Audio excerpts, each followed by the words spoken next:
Miss Mary. Welcome back to the J Davis Show. Our final guest is here.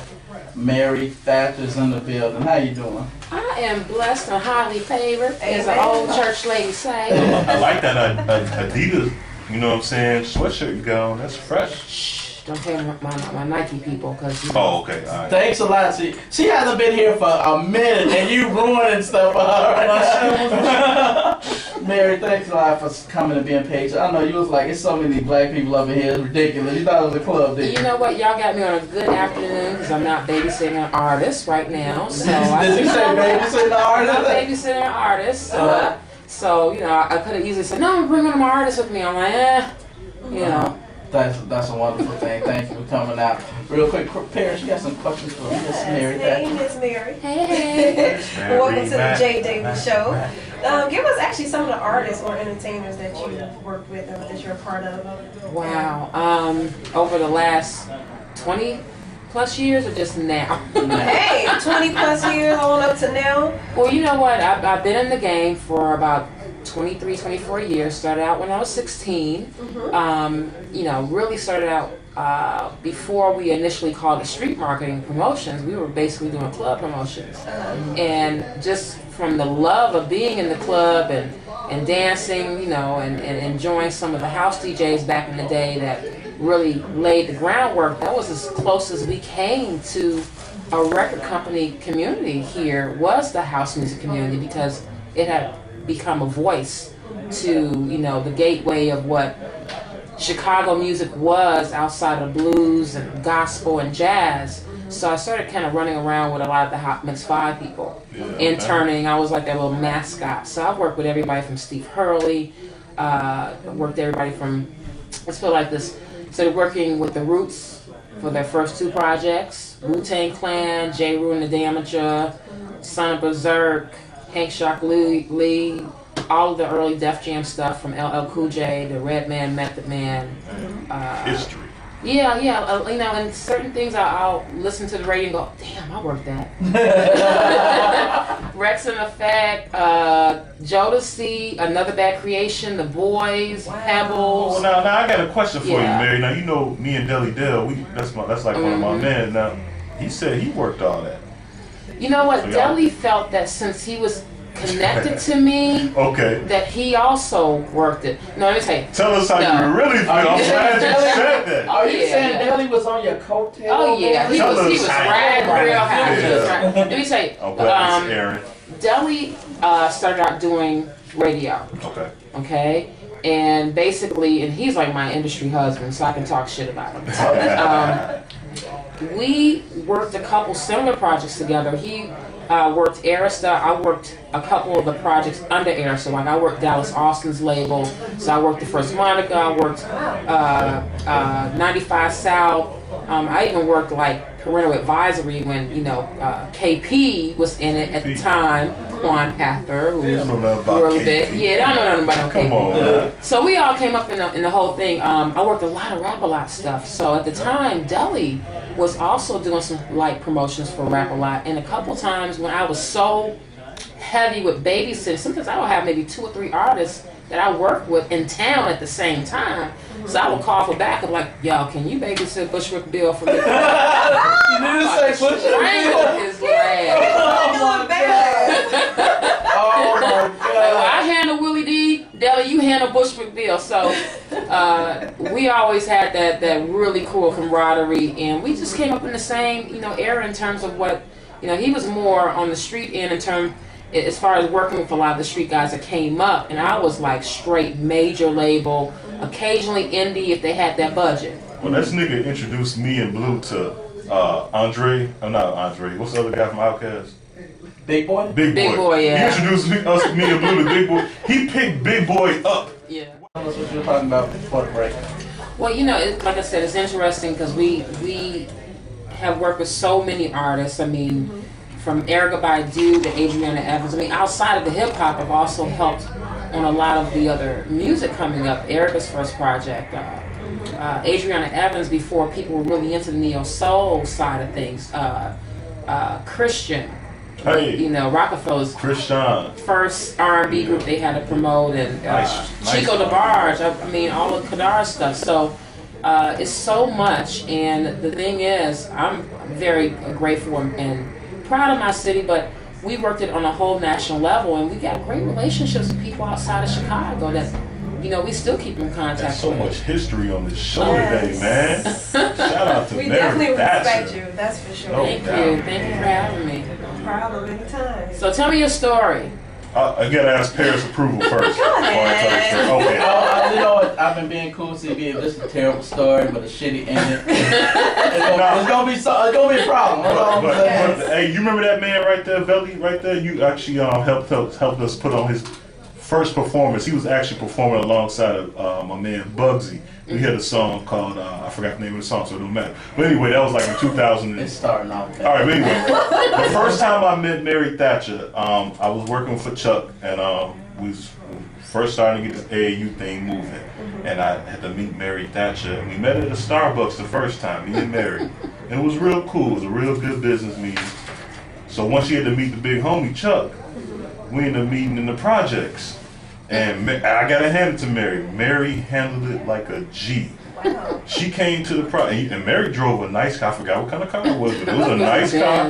Yeah, I think it was a Benz. I didn't want to say it and be inaccurate, but she drove a nice Benz to the sticks, and she came right in there, and we was in the, hood, and she met with us like a G, and actually, let the truth be told, Mary actually helped jumpstart AAU Records, which has something to do with John Blue. Give it up for Mary, thanks. You know what I'm saying? One Ghost and all that. She actually was the first piece of the puzzle. You know what I'm saying? When me and Chuck first, you know, tried to get into this stuff. Mary probably don't remember it because I know she dealt with so many people, but right off Jackson Street. Right. Well, you know, the thing is, I'm from the West Side. Okay. So, you know, Madison, Lotus, you know, where MacArthur's is. Like, Yeah. So, when you guys gave me the address, and my office was ironically right around the corner on Warren. Okay. So when you guys, I was like, oh, okay, that's nowhere. Never knew that little block really existed. Like, I had people that grew up in the Rockwell Project. Right, that's what we said. That little piece. And when I tell you it's pitch dark, yeah. and it looked like The Wire at night. Like if you ever watched The Wire, and remember when they had to transport all the folks to that one block so they can do their thing, so they can catch everybody. Yeah. That was that block. I'm like, black people should be in the house by now. This is, and then if you cross the street, it'd be as quiet and serene. But that one little block, so I was like, I'm cool. Ain't shit gonna happen to me. She handled like a G, man. She might have been so proud of her. You know I do. Why did you? Because you thought I was a female. I was like, oh, come outside. I told Chuck it wasn't a good idea to. I said, man, can we go downtown or something? You really want to? Nah, man, I'm working. She want to meet over here. Yeah, he had the grocery store. Yeah, he had the little butcher shop. Yeah. Hey, Mary. So after the story about CB, do you know who the fuck he is now? Yeah. Okay, now you remember. I was like, oh, okay. When he walked in.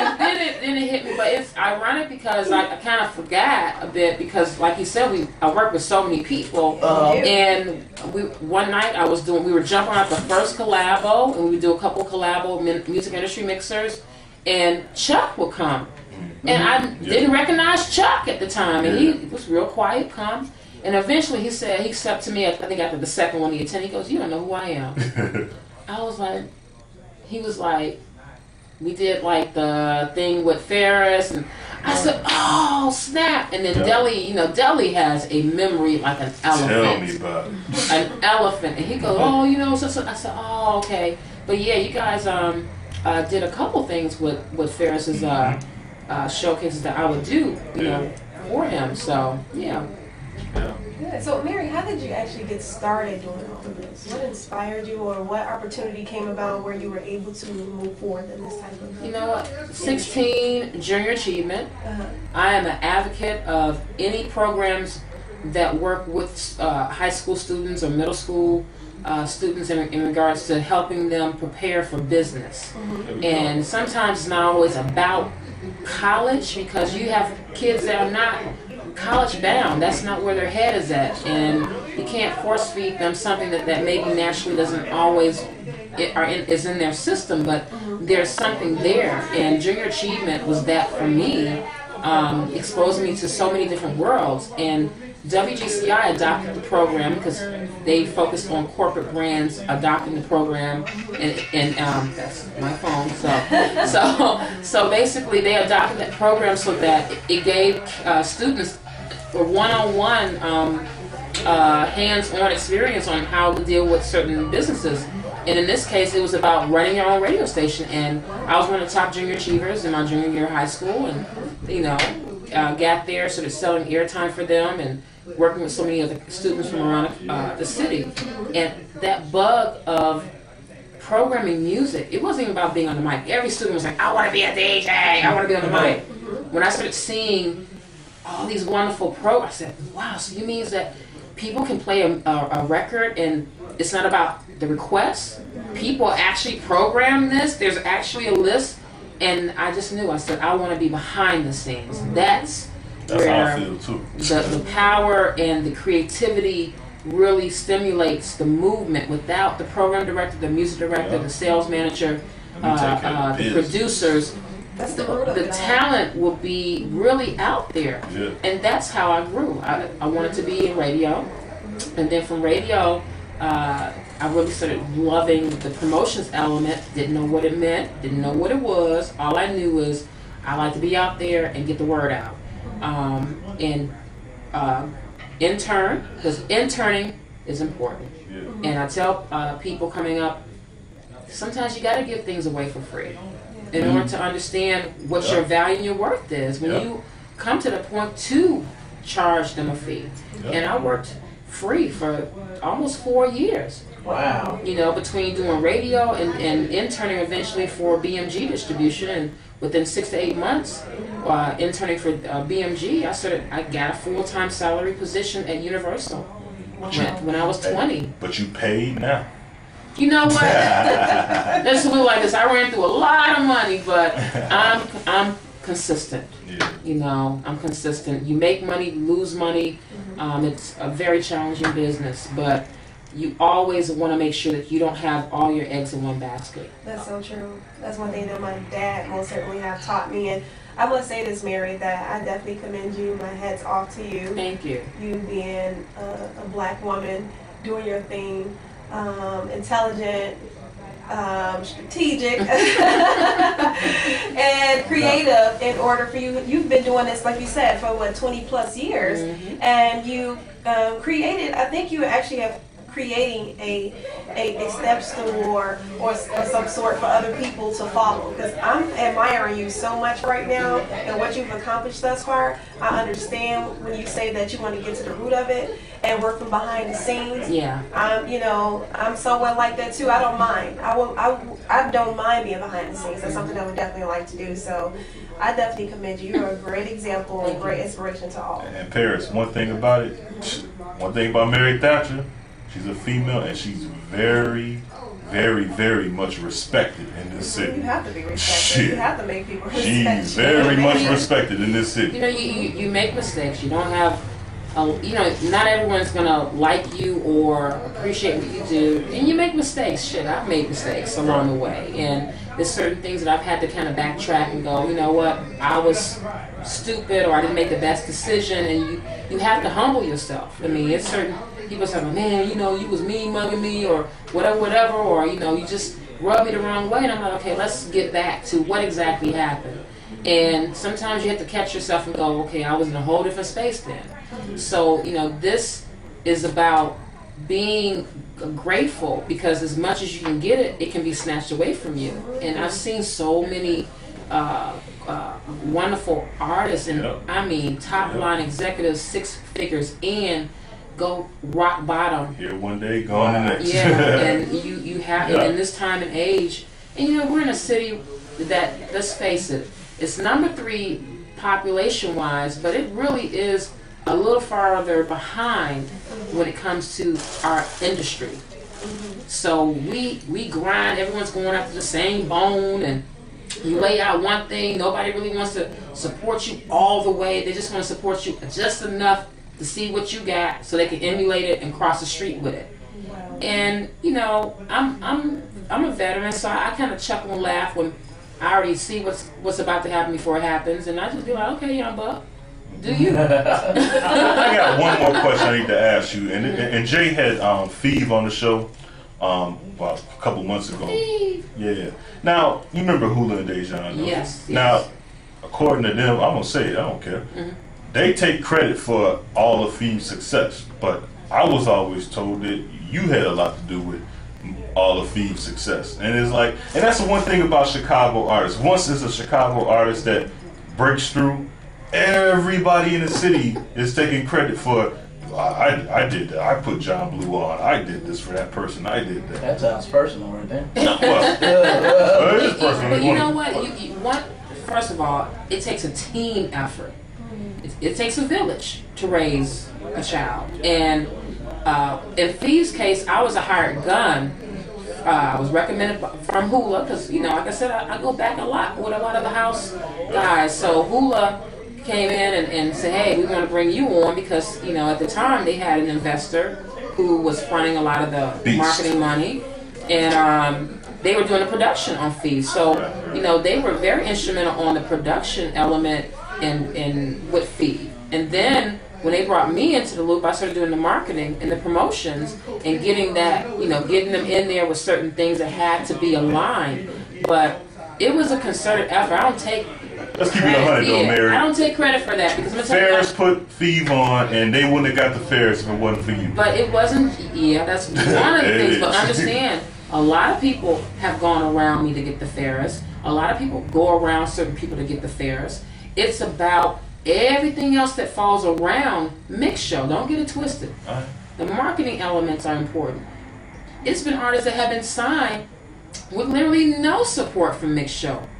You know, that sell records without Mixx Show. Napalm, Cool Kids, Kids in the Hall. I mean, all these artists are out there grinding. So to answer your question, because of my relationship with people outside of Chicago, let me repeat that because one more time. Because some people think that Mary's just so Chicago. No, I stand up for my city, but I don't just do business in my city. Right, so the the what happened was they haven't seen certain activity going on in the marketplace, and the powers that be that knew me at Universal stepped to me and said, "Hey, what's up? What's going on?" And then TVT, who I had a great relationship with, stepped to me. So it was already a little action going on. Jive stepped to me. So at that point, I went ahead, made the best call, and then one of my good buddies who still works with Feeve to this day, you know, was real cool with Barry Hankerson, and he said, "Hey, is there any way that you can at least allow us to have first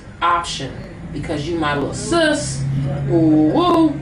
And I was like, okay. And I said, I'll give you guys first option if it makes sense. And I went ahead and made sure they got an inside track with Feeve, and then everybody else can go in there. And at that point, nobody else could, you know, heighten that. Let's put it like this: no one else could sweeten that Kool-Aid better than Black Grunt at the time, and they had an entryway for that. There you go. So it went through you. Technically, yeah, it went through me. I mean, and Mary, the reason why I bring it up, Mary, the reason why I bring it up is I get so tired of that shit. I get tired of people taking credit for other people's work, man. Yeah, well, you know what the thing. I get tired of that shit. Yeah, at the end of the day, I know it was quiet as hell when I was sitting out here waiting 2 hours on you guys, and then they were like, "Let me blow up. Maybe I listen to her on the Jay Davis. Let me see if she gonna pick up." I'm on the radio. You're on the Jay Davis show. Blow that up. I'm on the radio. I'm not gonna pick up. Call her too. So yeah, I mean, like I said, it takes all of us, you know, down to the artist showcases that a lot of artists consistently support, from Sean T to Donsky to all these key people. They gotta have a platform in which to get that buzz, but a lot of them don't even get credit for presenting the platform that it takes for a lot of artists to perform. Well, I commend you though, Mary. Well, thank you. And I want to let you know about one other person right here. I don't know what you're doing on the movie side, but this man right here. What? This man right here. I already told you about my artist right here, but this man right here, He's something to deal with. All right. Something to I deal with. want to give you a movie, Mary, and please take a look at it. Don't watch it around children. Please don't watch it around here. It's my first movie I did. It's in process of getting distributed through SGL Entertainment. I'm currently shooting my second movie entitled Shots Fired. So take a look at it. Let me know what you Very think. creative person. The hostile takeover, and that's another thing It's a too. comedy.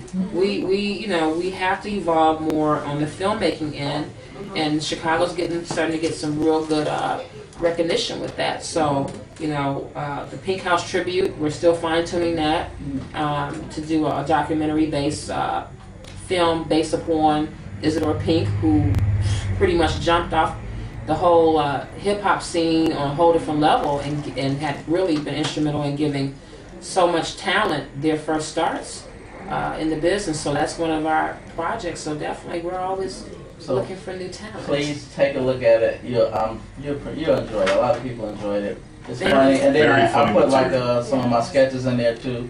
So 2 DVDs. Don't watch it around kids. That's all I Hey, it started right across the street over there. Okay. That's where it started. He sold that place out. Wow. Sold that motherfucker out. And I was in the movie, but I wasn't like a main person. But I was really impressed as far as She had how a little cute, sexy part. I was an FBI agent. Okay, I was But I love how Jay marketed, the movie, how he hustled and pushed, and he did sell the place out. It was very impressive. And that place isn't small as far as the theater portion of it. Yeah. I was really impressed. I definitely respect Jay's hustle. Mary, I've been on the team ever since.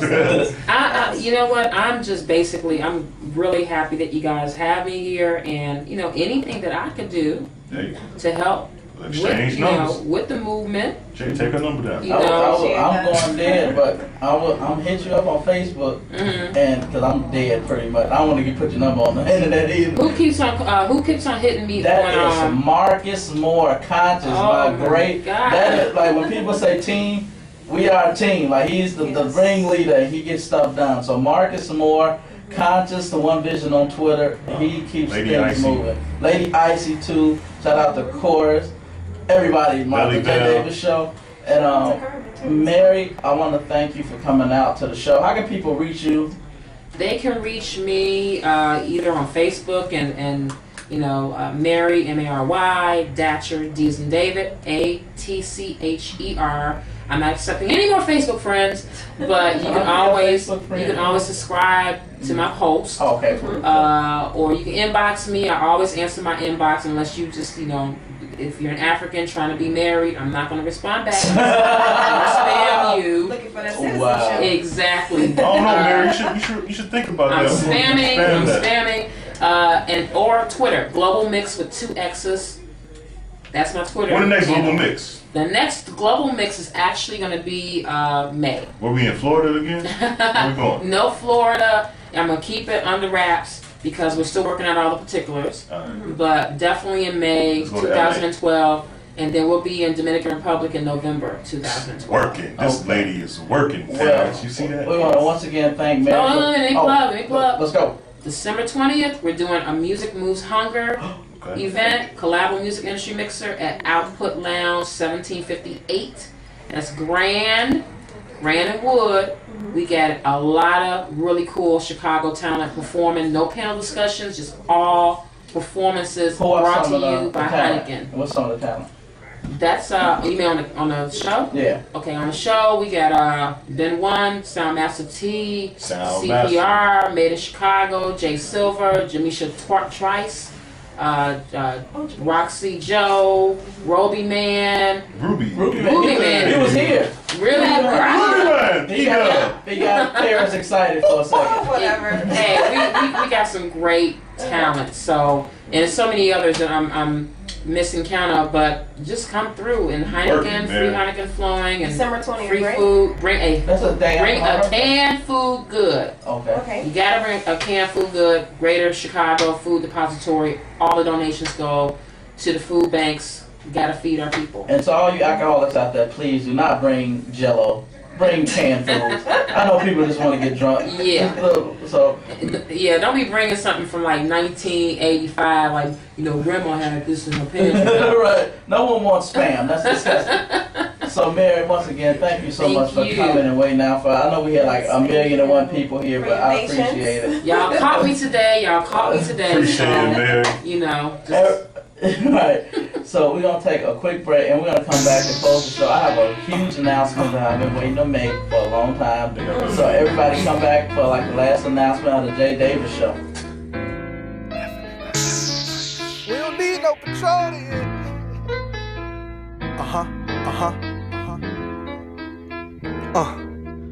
Listen. Bright lights, plenty women, bottle out the bottle, so you know the boys spending. I'm chillin', New York Yankee on, looking for a bad bitch, trying to take her home. She chillin'.